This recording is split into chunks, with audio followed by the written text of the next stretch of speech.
गुरुवे नमः। ओम श्री गुरुवे नमः। ओम श्री परम गुरु बाबूजी, जगत जननी माँ, हम सब आपके चरणों में बैठे हैं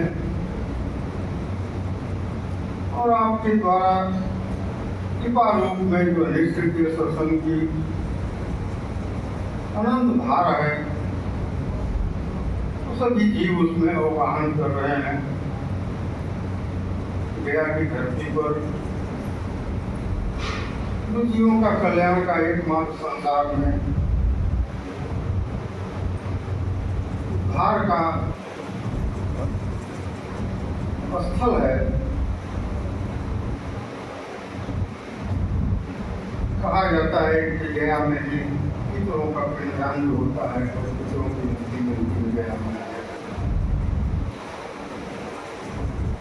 तो उस गया भूमि पर आपके चरण पड़े हैं और उस भूमि को जो आपने सत्संग से कृपा प्रदान की है और यह सत्संग से पितरों का तो उद्धार होगा ही, लोगों का भी कल्याण होगा। परम गुरु और परम गुरु माता की जब विशेष कृपा होती है तो इस सत्संग का आयोजन कुछ स्तर पर करते हैं और उसी क्रम में ये वार्षिक सत्संग का आयोजन माँ बाबू जी के पास है। तो जो हम सत्संग में बैठे हैं, बाबू जी से माँ से कहने की जरूरत नहीं है, प्रार्थना करने की जरूरत नहीं है। तो कृपा करते ही, उनका स्वभाव ही कृपा करना है और कृपा करने का स्वभाव नहीं रहता। तो आप सभी लोग जो हम आए हैं आपके चरणों में सशरीर जुड़े हैं और बहुत से लोग जो है संसार में जो नहीं उपस्थित हो सके हैं वो भी मन से जो जुड़े हैं। सबका कल्याण बाबू जी करते हैं, माँ करती हैं, सबको सत्संग देते हैं। तो यह सत्संग की महिमा परम अनंत है। बाबू जी माँ से प्रार्थना करने की भी जरूरत नहीं है। जो मुझसे कहता है उसकी मैं नहीं सुनता, बाबू जी की बात। जो मुझसे मन से प्रार्थना करता है उसकी मैं थोड़ा थोड़ा सुनता हूँ। जो भक्त मेरे आश्रित है वो कुछ भी नहीं कहता है, उसके संदेश उसे कहने की जरूरत नहीं है। उसके संदेश मेरे सिर पर थोड़ी की तरह आवाज करते हैं और सुनता। तो इतना वह इतना संवेदनशील, आपके एक एक स्पंदन में, हृदय की एक एक धड़कन में धड़कन पर उसकी नजर नहीं रहती है। वो धड़कन भी वही, तो कहने की भी जरूरत नहीं है कि सत्संग की महिमा है। एक प्रसन्न था, बाबू जी चर्चा कर रहे थे, तो लोग कहते हैं कि आपके सत्संग में बहुत कम लोग उपस्थित होते हैं। जो आम सत्संग के नाम पर संसार में जो दिखाई पड़ता है, काफी लोगों की उपस्थिति रहती है। उस अनुपात में तो लोग दृष्टि से बाबू जी ने कहा कि नहीं, यहाँ लोग कम रहते भी हैं और नहीं भी हैं। बहुत लोग रहते हैं, इतना लोग रहता है आकाश तक देवी देवता सभी लोग भरे रहते हैं। तो उसको हम अपनी लौकिक नजर से तो नहीं देख सकते। तो यह इस सत्संग की महिमा है। बाबू जी ने आगे बताया, एक व्यक्ति भी जो सत्संग में उपस्थित होता है सशरीर, या जिसको मैं बुलाता हूँ सत्संग में जो आता है, इसलिए योगेंद्र सत्संग की महिमा है कि उसके पुरखों की 100 पीढ़ियों, बाबू जी की लाइन 100 पीढ़ियों को मैं सत्संग दे देता हूँ। यह इस सत्संग की महिमा है। अब 100 पीढ़ियों और एक व्यक्ति में जो जुड़ा है शरीर आया, उसके 100 पीढ़ियों को मैं सत्संग दे देता हूँ। कैसे देते हैं, क्या देते हैं बाबू जी? जो मेरे आश्रित है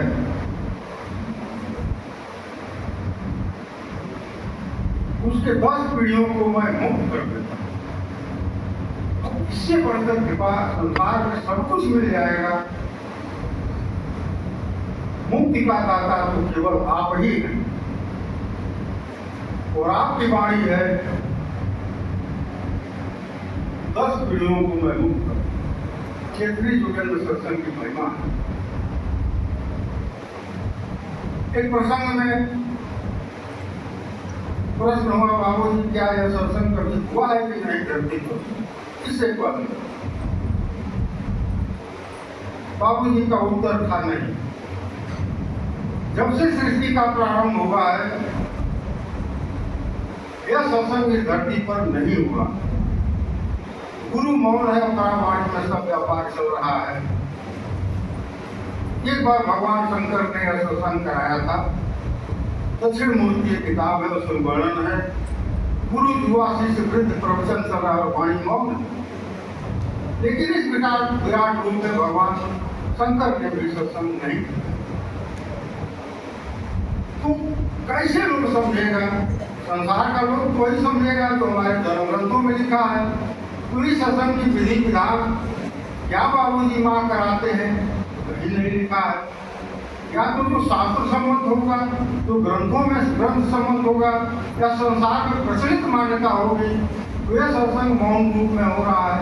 आप आए हैं, बैठे हैं, क्या हो रहा है नहीं हो रहा पता चलता है, लेकिन एक अनुभूति होती है, एक आनंद रहता है। और सत्संग की स्थिति के बाद जो आनंद की स्थिति होती है सब लोग महसूस करते हैं। कैसे हो जाए?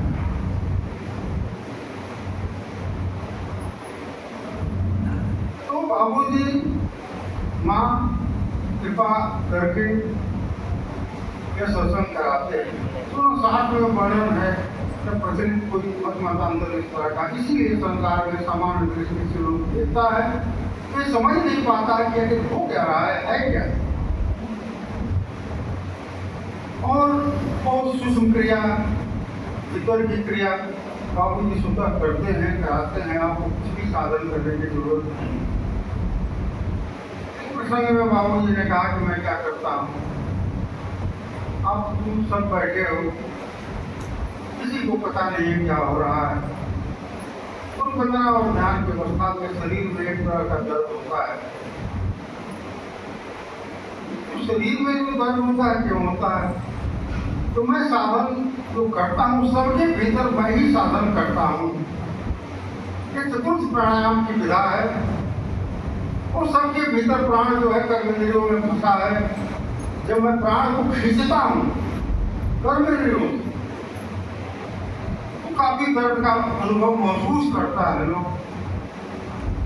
तो मैं उस कर्मेंद्रियों को प्राण से खींच कर उस स्थान पर ले जाता हूँ जहाँ पर उसको जाना होता है। बार बार सत्संग में उस कर्मेंद्रियों से प्राण को खींच कर रास्ता मैं दिखा देता हूँ। जब नियत समय पर प्राण छूटता है तो वो अपने जगह पर बिना किसी कष्ट के शरीर छोड़ के वो अपने जगह पर चला। तो चला कहाँ जाएगा? बाबूजी जिसको शरण में ले लिए तो अपने भी शरण में ले जाएंगे। तो यह सत्संग परम है, क्या कहिएगा, इसकी महिमा का वर्णन नहीं किया जा सकता। उस सत्संग में बाबूजी माँ की कृपा है, माँ का आधार है। सत्संग की चर्चा तो हम बहुत करते हैं, सत्संग है क्या? तो बहुत ही गोपनीय तो नहीं कह सकते, हम लोग के लिए संसार के लिए गोपनीय है, लेकिन सत्संग की वर्णन कहीं नहीं है। सत्संग है क्या? तो एक प्रसंग में बाबूजी ने देखो धर्म और सत्संग दोनों एक है।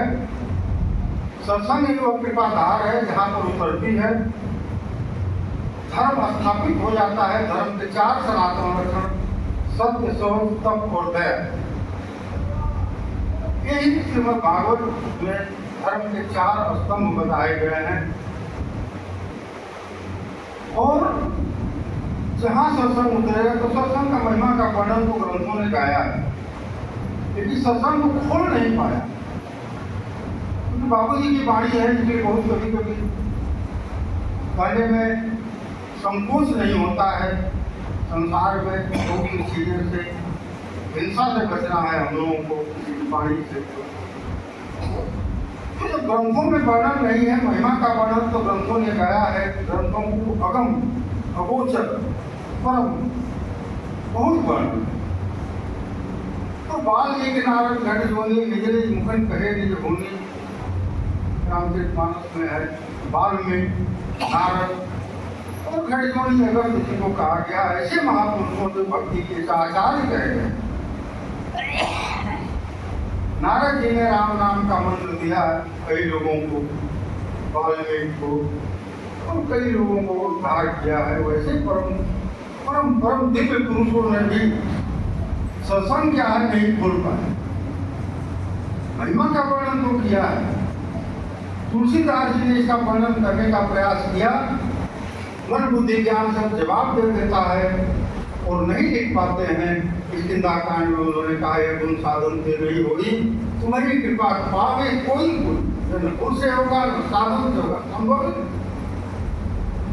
तो कैसे होगा? तुम्हारी कृपा किसी किसी की जो मिल जाती है वो कृपा ही सत्संग है। तो किस कांड में पूरत तो पाई बाल कांड, तो सो जाना सत्संग प्रभाव लोकों वेद न पायु, वही जानेगा कि सत्संग क्या है। संपूर्ण संसार और संपूर्ण संसार के ग्रंथ उस सत्संग का उपाय ही बताने में भी असमर्थ है। जब संपूर्ण संसार और संपूर्ण संसार के ग्रंथ उस सत्संग का उपाय कैसे होगा, कैसे मिलेगा, कैसे सुलभ होगा, उपाय भी नहीं बता सकते, तो यह प्रश्न चिन्ह लगता है आखिर तो मिलेगा कैसे। सामान्य को देखा व्यक्ति सोचेगा कैसे मिलेगा, वो है क्या दर्शन। जब ग्रंथ भी असमर्थ है, संसार भी असमर्थ है, और सभी लोग असमर्थ। जिसको मिला वो मौन हो गया, वो मौन में चला गया, नहीं पता। वाणी वहां पर जवाब दे दी नहीं देती, काम नहीं करती है, केवल महसूस होता है। तो मिलेगा कैसे? जितना भी संसार का साधन का है बस का नहीं है। जितने संसार के साधन है एक सीमा पर ले जाके आपको छोड़ देते हैं, उससे आगे ले जाने का सामर्थ्य नहीं। सत्संग यह ईश्वर और गुरु का विषय है। जिस पर वो कृपा कर दे, जिस पर वो कृपा बरसा दे, वही सत्संग मिल जाता है। तो कैसे पता चलेगा? बाबूजी का जो हनुमान जी को मिला, जो केवट को मिला, जो ध्रुव को मिला, जो शिवरी को मिला, जो प्रहलाद को मिला, जो गोपियों को मिला, जिसके मिलने के बाद संसार का कोई आकर्षण उसको नहीं खरीदता। यह सत्संग देवी देवता ऋषि मुनि ज्ञानी ध्यानी जोगी किसी में सामर्थ्य नहीं है देने का। इसका एकमात्र अधिकारी वो ईश्वर, और नरूप में वो आ गया जिसे हम गुरु कहते हैं। अब गुरु और ईश्वर तो है, लेकिन यहाँ पर गुरु की एक महत्ता अलग बताई गई है। गुरु की एक न्याय विधा ईश्वर की, जैसा करनी वैसा भरनी, जैसा करो वैसा। लेकिन गुरु के सामने ऐसा कोई सीमा रेखा नियम नहीं है। गुरु का परम दयालु स्वरूप होता है, वो गुण दोष के परे। किसी का गुण दोष अगर देखने लगे गुरु, तो किसकी सामर्थ्य है जो गुरु के शरण के शरण में चला जाए। लेकिन ये कृपालु स्वरूप परम दयालु अपने चरण में रख लेते हैं, तमाम जन्मों के संस्कारों को भस्म करके वो परम पवित्र स्थिति में कर देते हैं।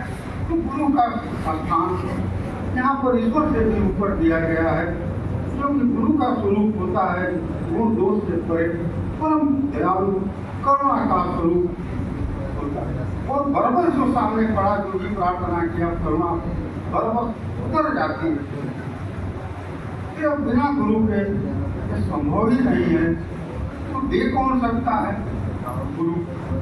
और गुरु जीवों का कल्याण के लिए परम गुरु माता का उत्पन्न संसार में हुआ है। और हम सब परम भाग्यशाली हैं जो माँ बाबा जी के चरणों में जुड़ने का सौभाग्य प्राप्त हुआ है। उसमें हम लोगों का सौभाग्य कहना कम, कृपा ही एकमात्र आधार है, कृपा ही करेंगे, इसके अलावा कुछ नहीं। तो इस सत्संग में जहाँ पर संसार का आकर्षण खत्म हो जाए तो पता कैसे चलेगा? तो हम एक उदाहरण देते हैं। जितना भी संसार का वैभव, जितना भी संसार का ऐश्वर्य, जितना भी संसार की संपदा, ज्ञान, विज्ञान, सामर्थ्य, जितना भी, सब कुछ मिलने के बाद एक अभाव की स्थिति बनी हुई है। इसका मतलब वहां सत्संग नहीं है। और कुछ भी न रहे फिर भी तृप्त की स्थिति बनी हुई है, तृप्त को स्थिति है, तृप्त। इसका मतलब वहां पर सत्संग है। तो रावण का एग्जाम्पल और हनुमान जी, दो ऐसे स्वरूप है हम लोगों के सामने। रावण के पास जितनी व्यक्ति कल्पना कर सकता है, कौन ऐसा ऐश्वर्य वैभव धन नहीं था, लेकिन एक अभाव की स्थिति बनी हुई थी, एक अतृप्ति की स्थिति हमेशा बनी रहती। और हनुमान जी के पास कुछ भी नहीं था, लौकिक दृष्टि से संसार का कोई ऐसा साधन भोग विलास का नहीं था, केवल एक लंगोटी कहिए पूंजी में, फिर भी किसी चीज का अभाव नहीं था। तब वहां सत्संग, तो जहां पर उसकी कृपा है, सत्संग है, कुछ भी नहीं रहेगा, फिर भी किसी चीज का अभाव संसार में नहीं महसूस होगा। और सब कुछ रहने के बावजूद भी अभाव बना हुआ है, इसका मतलब वहां सत्संग नहीं। हम संसार के भाग दौड़ में कितना इकट्ठा कर लें, धन संपत्ति, वैभव, मान सम्मान, कितना भी इकट्ठा कर लें, लेकिन जब तक भीतर से शांति की स्थिति नहीं बनेगी तो उस संसारी भोग विलास, तमाम ऐश्वर्य का, साधनों का कोई उसका औचित्य नहीं है। औचित्य, क्योंकि सबके रहने के बावजूद भी उसके भीतर एक शांति और तृप्ति की व्यवस्था जब तक नहीं बनती, और इसी स्थिति को कायम करने के लिए, बनाने के लिए परम गुरु माता का यह सत्संग हम लोगों को मिला है। तो एक बार चर्चा मैंने किया था कि बाबू जी का सत्संग है, वो सत्संग परम विलक्षण, कल्पना से परे, महसूस तो कर सकते हैं। तो इसी सत्संग की जो तृप्ति की स्थिति बनती है, एक प्रसंग है नारद भक्ति सूत्र में मैंने पढ़ा, 81 छोटे सूत्र है। तो हमने 2-4 सूत्र केवल उसको देखा। तो उस सूत्र में मुझे लगा कि नाम तो भक्ति सूत्र इन्होंने दिया है, लेकिन इन्होंने सत्संग का वर्णन किया है। उसका स्वरूप क्या होगा? सत्संग का जो होता है, जब पूरा होती है, उतरता है, मिलता है, परम प्रेम रूपा, उसका स्वरूप परम प्रेम। फिर दूसरा सूत्र उन्होंने दिया है, नारायण जी ने लिखा है, तृप्ति नहीं हुई। सत्संग का महिमा का वर्णन करने में जो पहला उन्होंने दिया परम प्रेम स्वरूप है, लेकिन फिर भी लगा कि नहीं, कुछ छूट रहा है, इसमें बुरापन है। फिर अगला सूत्र उन्होंने दिया अमृत स्वरूपाश्च, प्रेम का स्वरूप तो है ही इसका स्वरूप अमृत की तरह भी है। तो जिसको सत्संग मिलता है उसकी स्थिति क्या बनती है? इसको कुमान सिद्ध होती, वही सिद्ध है,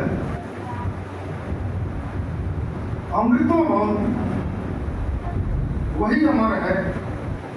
और फिर एक सूत्र इसी क्रम में हम लोगों लिखा तृप्तो भवति। तो परम प्रेम रूपा अमृत स्वरूपा अमृतो भवति, सिद्धो भवति तृप्तो भवति। कि पांचों को मिलाने पर, विचार करने पर हम सब लोग महसूस करते हैं कि सत्संग यही हो सकती है। सत्संग के अलावा इस स्थिति की कल्पना नहीं की जा सकती है। और वही जीवों का कल्याण का एकमात्र आधार आपका सत्संग है। हे परम गुरु बाबू जी, हे परम गुरु माता, हम सब आपके शरण शरण में हैं। आप शरण शरण में अभिमान तो किए ही है और उसको आप बनाए रखें। अपनी कृपा जीवों पर बरसाएं। संसार में बहुत आपकी कृपा की जरूरत है। सब कुछ भोग विलास संसार में रहने के बावजूद भी ऐसी स्थिति संसार में बनी हुई है, हिंसा की स्थिति बनी हुई है, पूरी मानवता दाव पर लगी हुई है। हे परम गुरु, हे परम गुरु माता, आप जीवों का कल्याण करने के लिए आए हैं, तो आप कल्याण करेंगे। संसार को कल्याण के लिए हम केवल प्रार्थना आपसे कर सकते हैं। करना तो आपको वही है, जीवों के भला के लिए होगा, लोगों के भला के लिए होगा। लेकिन मेरा निवेदन है, चरणों में हे परम गुरु, हे परम गुरु माता, दया करिए, दया करिए। ओम शांति।